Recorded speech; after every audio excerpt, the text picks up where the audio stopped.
کلمه زیاد کردگیتون فراموش میشن. همین ویدیو را پر تماشا کنید. من میگم که چیکار کردن در کار که کلمه یا عمره در سر ما بستن.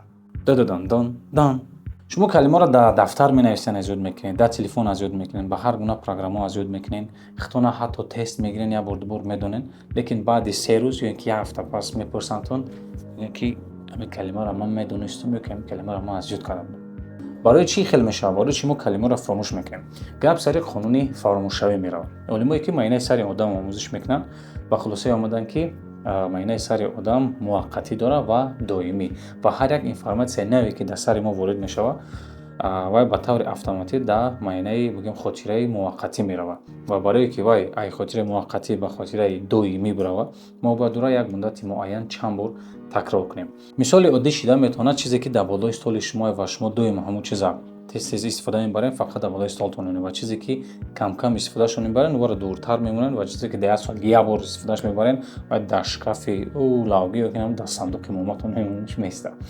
خلاصه هر یک اینفورماسیونی که شما زود اگر تکرار نکنید و که استفاده نبرین و این اینفورماسیون سره معاینه سر نو درکاری شما رو همون را فراموش میکنه، یعنی ای فهمیت خودش گم میکنه.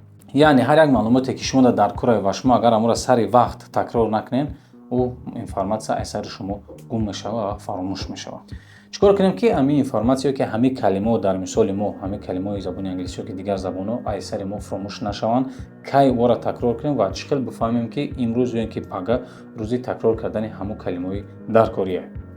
علمای لینگویست یعنی زبانشناس یک متد توصیه میکنن برای فراموش نشدن کلمه ها. این متد نام دارد تایم اسپیس رپیتیشن به زبان انگلیسی یا که به تاجیکی متد تکراری فاصله‌ای.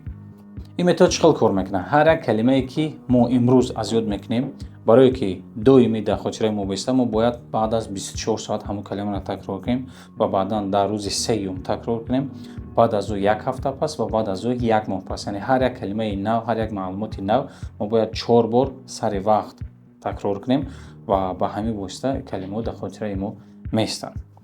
لیکن باید سوال دیگر، چخیل من میفهمم که همین کلمه را من روز تکرار کرده بودم، نمیدونم یک هفته پس روزی تکرارش آمده یا اینکه نامده که یک ماه پس ما باید کلمه را تکرار کنم. برای که وقتی که ما زبان می‌آموزیم ما در روز 10 کلمه و 20 کلمه حتی بعضا وقت میشه که تو 30 کلمه را ما در روز از یاد میکنیم در یک درس و از کجا میدونیم که کی وقتی تکرار همین کلمه آمده است. این مسئله را ما حالا که حل کردیم و در برنامه وژآموز ما همین متد جاری کردگی هستیم که هر یک کلمه که شما امروز از یاد میکنین و به طور اتوماتیک در کلندر جور میشوه و یک روز پس، 3 روز پس، یک هفته پس و یک ماه پس همون کلمه را از شما تکرارا میپرسه و در حالتی که اگر شما کلمه بسیار داشته باشین برای تکرار شما تا تکرار نکنین کلمه پیشینه را کلمه نو آموختن شما در امکان نمیتوانید. برنامه وژآموز رنگ برنامه دوالینگو است، لیکن توجیکیش برنامه را خودمون ساختگیم و علاقه 45000 زبان موز 45000 مردم توجیک این برنامه را استفاده برده‌اند و با این برنامه کلمه از یاد کرده‌اند. سلک برنامه را در شرح همین ویدیو موندگیم یا که میتونن از اپ استور و پلی مارکت در آمده وژآموز با توجیکی و با انگلیسی نویسین و برنامه اسکچت کرده کلمه را از یاد کردن بگیرین.